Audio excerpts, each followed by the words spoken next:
Hello, everybody. Ron Callis here with another episode of Automation Unplugged. Today is, what is today? Today is Wednesday, October 23rd. And let me see what episode this is. Do I know what episode this is? Episode 90. Look at that. So today, and you guys will notice, those of you that have been watching me for some time or listening, that I'm coming to you from my new office. So getting a little more figured out here. You see the bookshelves in the back and my chair and whatnot. So moving along here nicely in the new house and the new studio. Still looking to upgrade my audio equipment, so just bear with me on that. But, you know, doing our best. So I am, number one, I want to mention to you that are watching and or listening some very exciting news in that Automation Unplugged. You've heard me talk about this for the better part of this year. We finally made it happen. We are available as a podcast. So if you go out to Apple and go to your favorite application for consuming podcasts, Stitcher, iHeartRadio. I know that I personally use Apple Podcasts. Go or search Automation Unplugged, and voila, you're going to see the show. So we've started at show 87. That's the show you see live. We've got 88, 89 already produced. You'll see those drop here shortly. And then today's show, of course, show 90 and moving forward, we're looking at about a 1 week turnaround to get that content live. So again, thanks for listening and watching and being patient with us. And super excited to have the podcast. Subscribe and check it out. So without any further ado, I know my guest is on a very tight schedule. And so I'm going to bring him in. Here he comes. There he is. What's up, Mr. David? Good to be here, Ron. Oh, man. How long have you and I known each other, David? Over 20 years.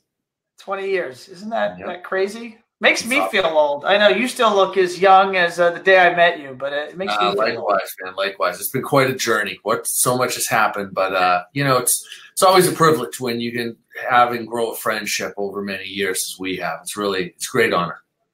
No, likewise, my friend. David's actually one of the first integrators that I met when I joined the industry 20 years ago. And trying to remember the good, let me think about this. The Lutron salesperson, Warren Lanza, brought me in to meet you in your super cool office down there in Miami. And the rest is history. So, David, you are a man of many talents. You are one of the more colorful, interesting, passionate, talented people that I know. And I'd love, if you don't mind, I always, for our audience, actually, let me bring up our show titles here so people can see your name. I always like to start with your background. So if, you know, freestyle it, tell my audience about your background. Keeping in mind, a lot of our audience is from the AV industry and automation industry. And tell us where you came from and how you found integration and everything else. And then I've got some topics for you. I'll make the long story very short so people can get as much as possible from this. I grew up in Boston, and as a child, I ended up getting retinoblastoma, which is cancer of the eye, and I almost died. And to save me, they had to remove my right eye. So I had a really trauma-filled childhood dealing with that. But what ended up happening is the blessing of that is lost an eye, but gained a lot more insight, actually, because my senses, and especially my hearing, were very, very heightened. And I found drumming and music at a really young age, 2, 3 years old, right around the time I was dealing with the cancer. It took me through my childhood. My dream and goals were to be the world's greatest drummer. I took it very seriously. I got great teachers. I played gigs. I led bands. I was like on a path to spending my life as a drummer. And I found music technology and ended up loving that as much or more as I love drums.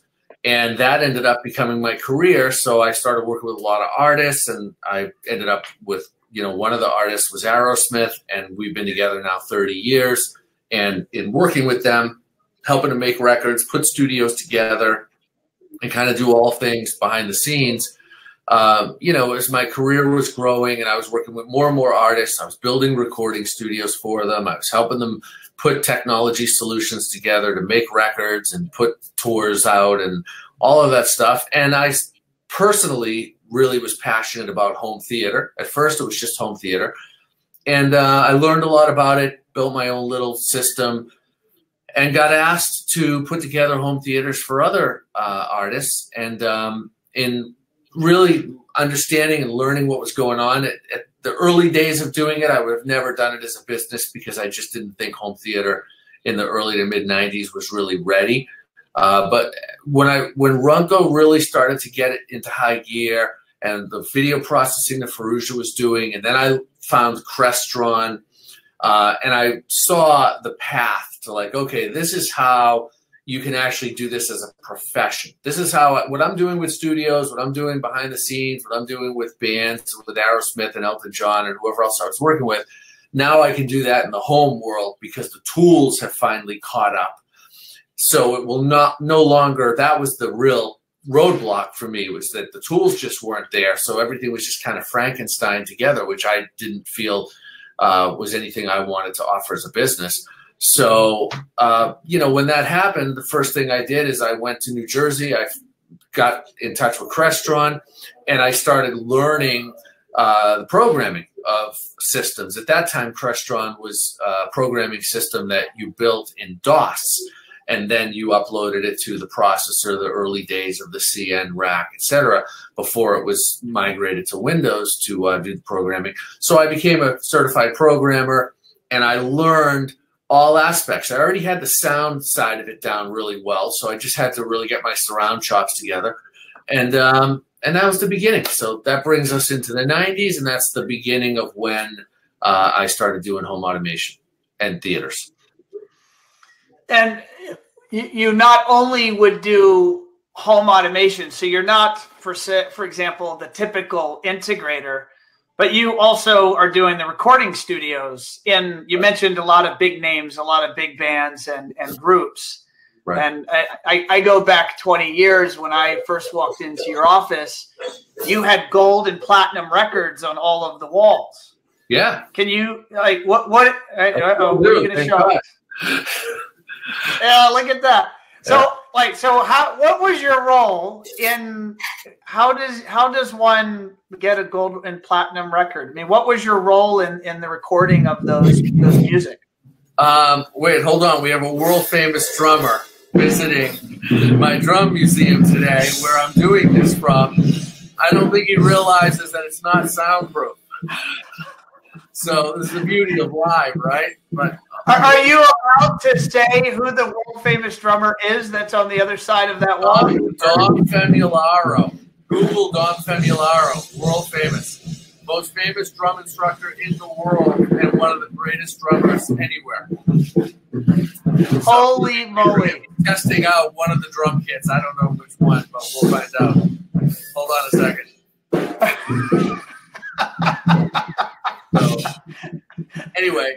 Wait, we're getting some live music. Guys, hey guys. Santiago. I'm live on this interview. Stop the drumming for a few more minutes, please. Oh, that's hilarious. All right, well, while we're doing that, we're actually live, so we're getting some people that are throwing shout-outs here. David's story is so cool. I can't wait to learn more. Thank you. Let me try to, let's see here. And then we got Allison says, so pumped for the interview. Let's see here. And then we have Kendall. You know Kendall. She says, excited for the show and to learn a little more about you. Awesome. Well, thank you, guys. Here we go. Lewis says, hi, Ron. Hey, Lewis. How are you, sir? Thanks for watching. So, all right. So I was curious.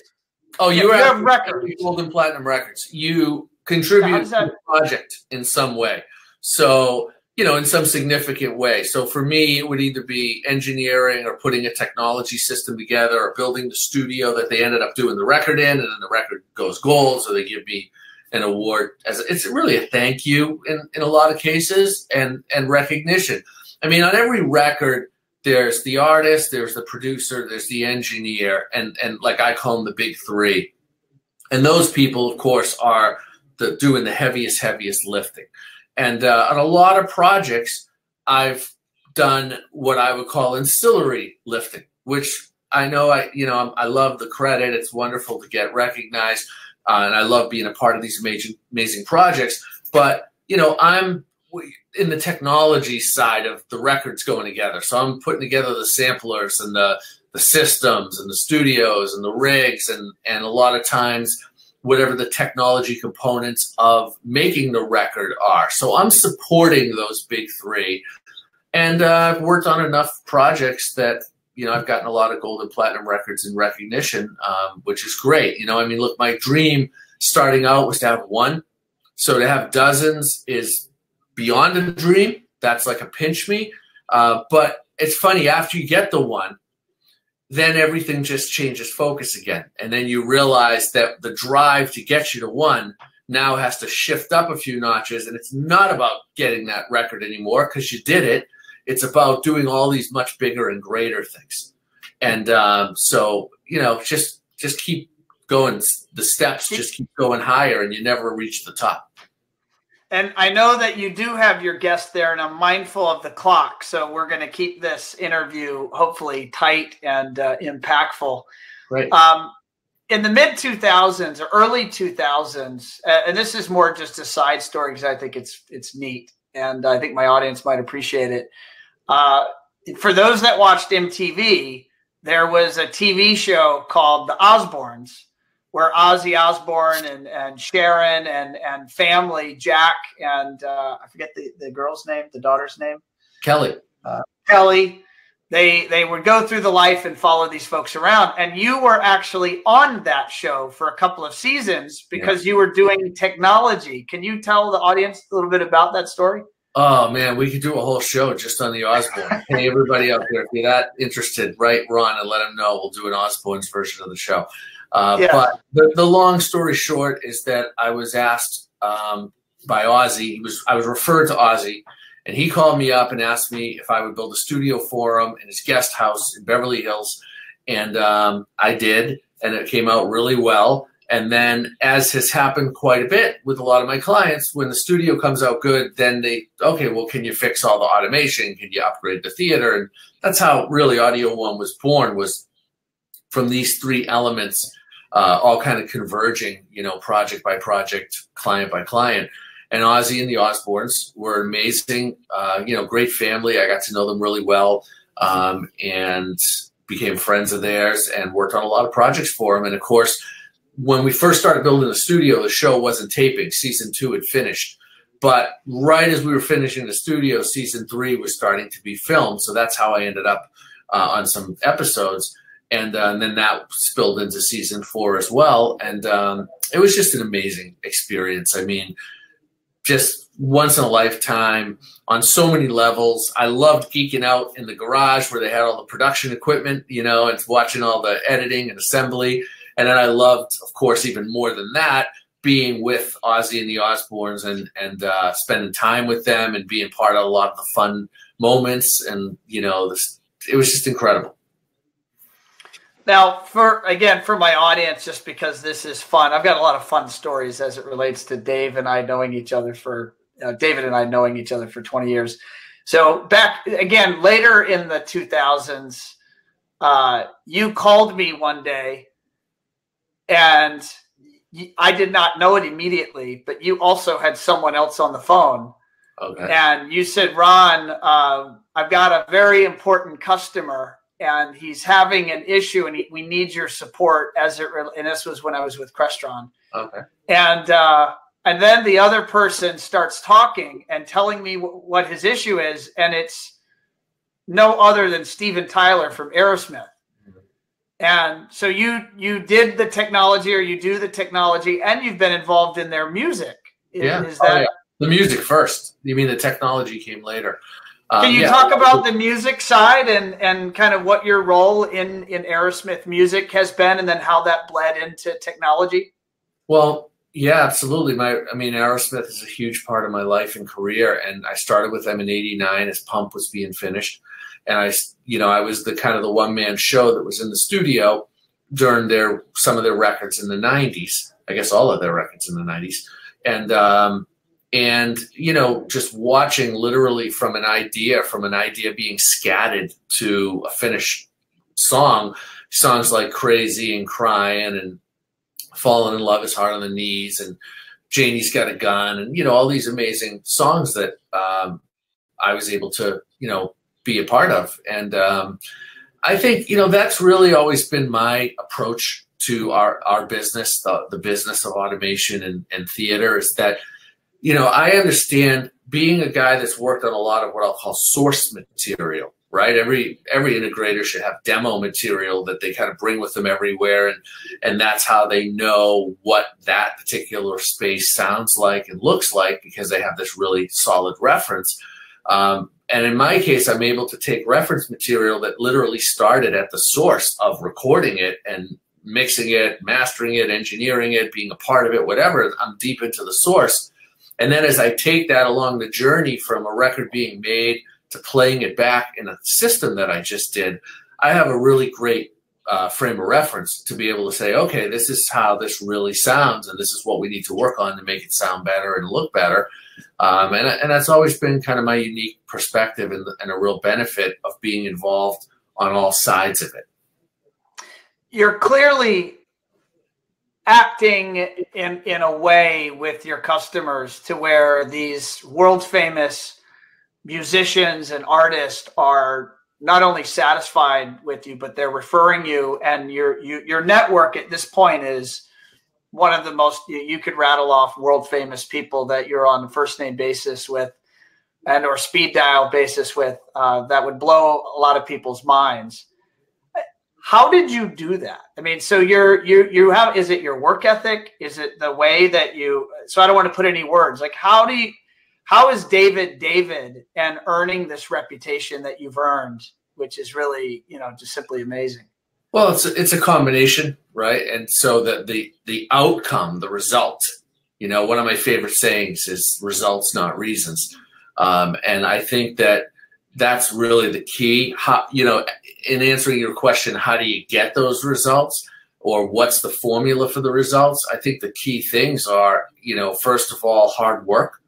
Second of all, consistency, which means consistent hard work as well as then producing consistent results. And I think if you had to sum it all up, if you had to take like 1,000 stories we could tell about all these systems and all of these amazing people that have, big collaborators, et cetera, and clients, it would come down to trust.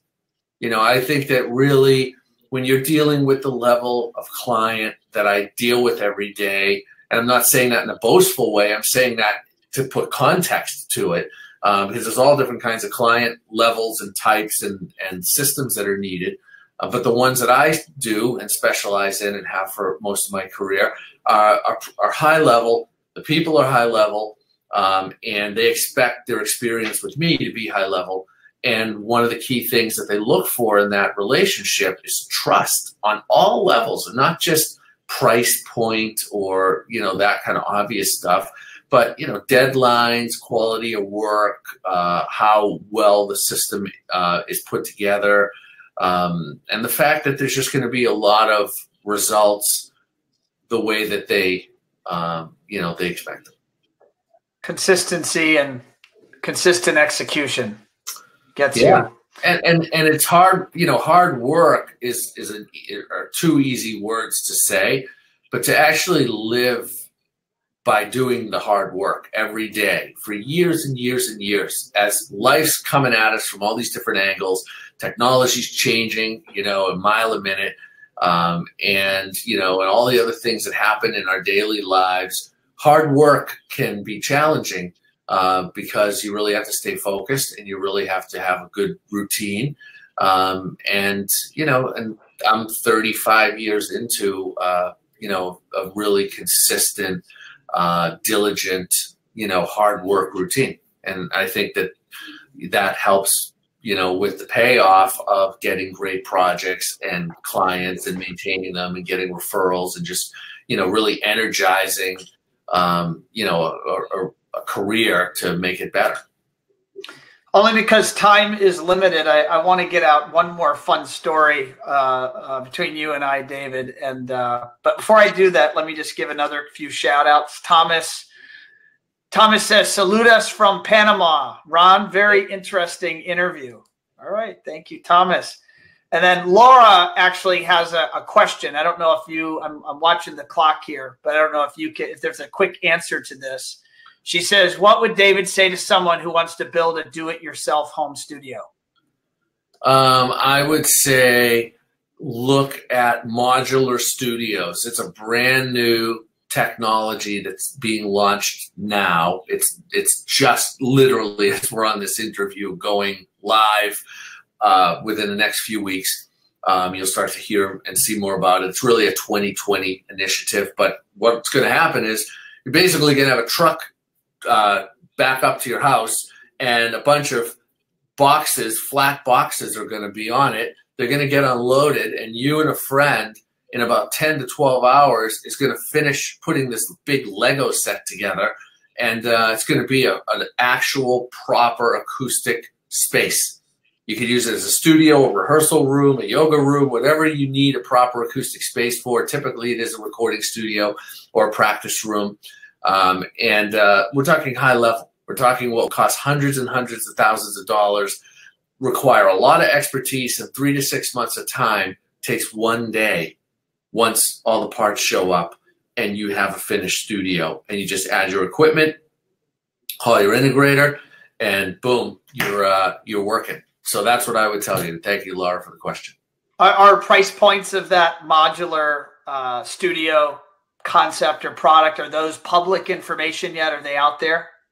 It's just starting to, but you're going to find that it's less expensive than a traditional studio build, but okay. More importantly, right? It's not more expensive. It's less expensive, but it's not the price point, even though that's always really important. It's not that's really the payoff here. It's the fact that you're saving so much time. And as we get older, Ron, we realize that time is more valuable than money. Because with time and health, right? I mean, I don't want to overlook health because that's number one. But with health, the next most important thing is time and what you do with it and how you use it. And from there, you'll have the opportunity to make as much money as you want. But those are the keys. And this just saves you so much time. And it's not only the amount of time, but within all that time that you've saved, while this thing's being put together and ready for the Lego set off site, you have all that time free. Well, what would the alternative be in a traditional studio build? You'd have trades going in and out of your space for 3 to 6 months. The aromas that go with, all of the glue and the materials and the noise and the dirt and the cleanup. And I mean, there's so much that goes into it. And yes, there will still be traditional studio builds. There will still be the need for that in custom applications. But there's a lot of need for non-custom applications where the space is really the outcome, and not having the more elaborate or fancier custom sizes and materials and look and feel that will always be in demand, because there's always going to be people that want their own thing. But we had an order, for instance, Modular Studios is an endeavor with which I'm involved. We had an order from somebody who has wanted 15 of these, and they literally have a warehouse, and they're going to put 15 of them in, and overnight they're going to have a rehearsal business, and they're going to rent every one of the 15 rooms out. Bands and artists can come in and just say, hey, I need to rehearse for 2 hours, and we're going to go into one of these rooms and do it, and boom, it's up. So, I mean, there's a lot of application for it. So it's really, I'm very excited about it. Awesome. Thank you for sharing that. Now, one last topic. You said that you are in the Drum Museum, and I also happen to know that you are the editor of Modern Drummer. Can you tell our audience? There you go. You see publisher, not editor, publisher. Publisher. Yeah. All right. Can you tell us what is the museum and what is the magazine? Well, Modern Drummer Magazine is the #1 drum magazine in the world. It's been around over 40 years. It was founded by Ron Spagnardi, and it is the brand of all things drumming. So anybody out there who's listening, watching, and knows drumming absolutely knows Modern Drummer. I was honored to be asked to be its publisher, its third publisher, basically, in history. Ron passed away in 2003. Bill Miller succeeded him. And Bill Miller passed away. They had been working really kind of internally with their team, who for the most part have been there over 30 years, and wanted to take it to next level, let their team really focus on what they do best in the editorial and the drum, article and education world, and asked me to be publisher. And talk about full circle. You know, if we remember, talked about 2 years old, 3 years old, I find the drums as my, as my healthy outlet, and as my answer to trauma, and stay with the drums literally my whole life, transitioning from wanting to be and working on being a professional drummer. Played over 1,000 gigs as a drummer by the time I was 17. And then staying in music, taking all I knew about the drums and bringing it into a technology field, and then coming back full circle and taking all I know about technology and bringing it into the drum field.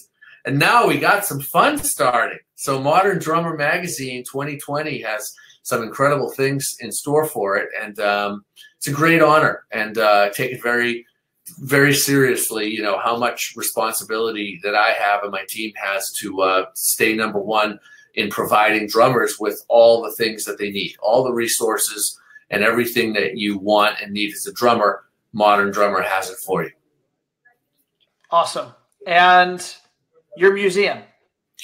It's a private museum. It's part of Frangioni Foundation. So anybody whose heartstrings are pulling, go to FrangioniFoundation.com, help us out.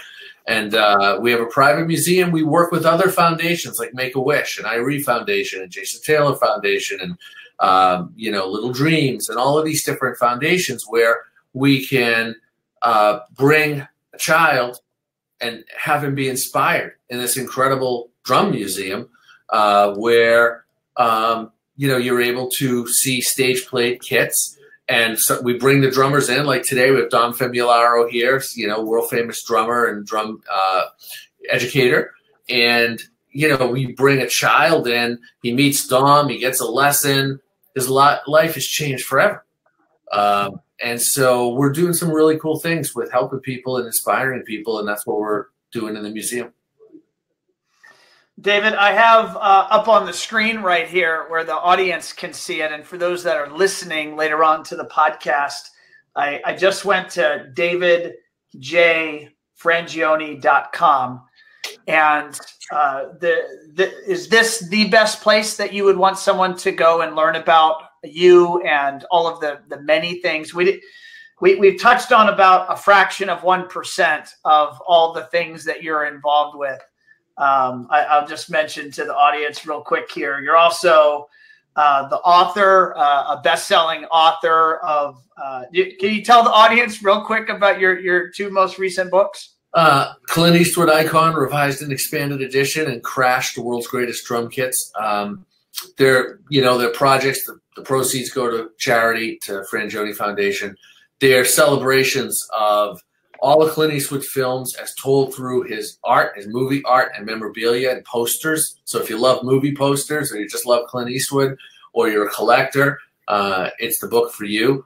And for Crash, it's all of these iconic drum kits that we have in the museum. We had photographed by a world famous photographer, Mark Weiss, and he photographed all these kits with me, and they're presented with all of their history, and they're coffee table books, both books, where you don't have to read them. You can just look at them and really be inspired and enjoy them, and have a lot of fun with them.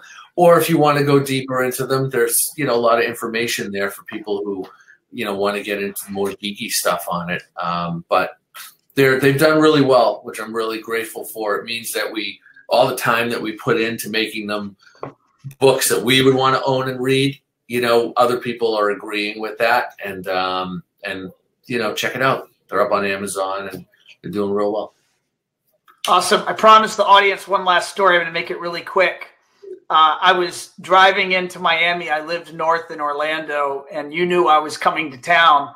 And again, this is sometime back in, maybe 05 or so, 05 or 06. Okay. And you said, "Hey, Ron, what are you doing?" I'm like, "I'm driving." And you said, "Well, come to the facility." It was at the Knight Center down in Miami, an auditorium. Okay. And you said, "Ron, come on by here. You're going to want to come and join me. I'm setting up a system. I'm recording some music." And I said, "Oh, okay, sure, let's do it." And I roll up and I walk in the building and I go past some security and I say, I'm with David. And they let me back in, and there was clearly an artist performing. And it was you in the audience with your rig because you were recording the music. And it was Sting on stage. And he was practicing his full set for his world tour. Oh, right. Yeah, that was an awesome time working with Sting. Yep. And so you and I sat in the audience and listened to the performance. It was very memorable for me. It was very cool. Wow, that's awesome. Well, I mean, what a moment. That's awesome. Sting is, he was great to work with. I worked with him for a few years, and that was, I remember, I didn't remember it was at night, but I remember that whole time in the rig. We started at SIR, and I think maybe Night Center was the first, maybe that was the first show. You were following him around to his different sets all over the country, all over the world. Yeah, we were doing different shows in different places and putting things together and then going online and then working them offline again. And but it worked well. And that rig ended up, we want to talk about a next chapter to that story is after I finished with Sting, I get a call, and it's one of the guys who works in Sting's camp, right, for Sting. And they're like, "Hey, we need some information on this rig. It's on the Police stadium tour." So that rig ended up being with the Police too, which was really cool. And that huge tour they did. So reunion tour back 05, 06, whenever it was. And right. That's the follow-up to that story. Well, David, I would love to have you back on the show. I know I need to get you back to your guest there in the museum. So it was a pleasure having you on episode number 90 of Automation Unplugged. Congratulations. That's amazing. 90 episodes. Look, I'm back. You just say the word. You and I, great friends, go back a long way.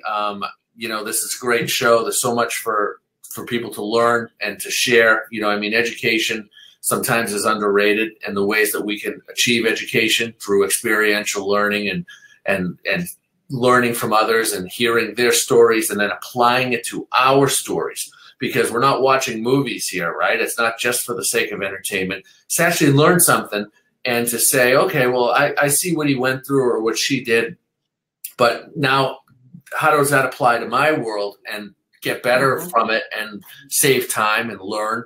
And so thank you for what you're doing with Automation Unplugged and what it brings to our industry and everyone in it.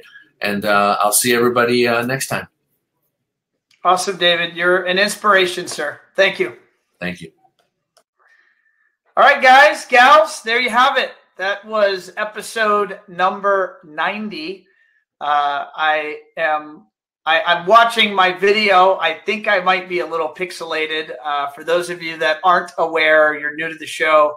I'm coming to you from my new home office here in Fort Lauderdale, but I am still at a home without internet. So I'm live streaming. We must march forward regardless. So I'm coming to you from an AT&T hotspot. As funny as that is. But anyway, definitely check out Automation Unplugged on your favorite place to listen and download and subscribe to podcasts. And it was a pleasure spending some time with you. And I will see you all next time. Thanks so much, everyone.